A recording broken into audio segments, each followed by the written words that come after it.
Hello friends, welcome to Manas channel.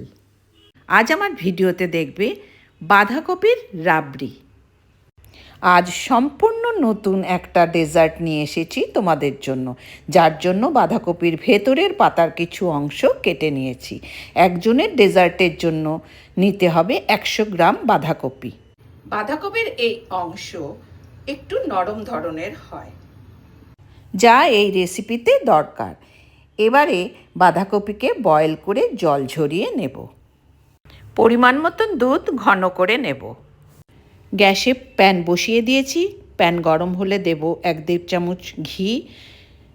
গ্যাসের flame কমিয়ে দিয়ে দেব 2-4টে কাজু। কাজুকে সামান্য ভেজে নিয়ে দেব বয়েল করা বাঁধাকপি। ঘিয়ের সাথে বাঁধাকপিকে আস্তে আস্তে ভেজে নিয়ে দেব সামান্য কিশমিশ। এই ধরনের ডেজার্ট খুব সহজেই বানিয়ে নেওয়া যায়, খেতেও খুব ভালো হয়। এটা একটু অন্য ধরনের ডেজার্ট।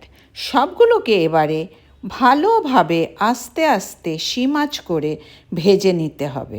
তারপর দেব ঘন করা দুধ। এটি একটি নতুন ধরনের ডেজার্ট। এই ডেজার্ট খেলে একবার না বারবার বানাতে ইচ্ছে হবে। দুধ শুকিয়ে এলে দেব স্বাদমতো চিনি।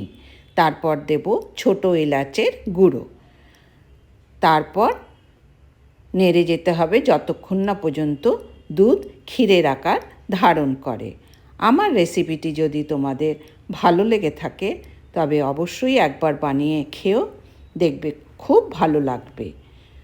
আর তার সাথে বলি, লাইক, শেয়ার, সাবস্ক্রাইব করো।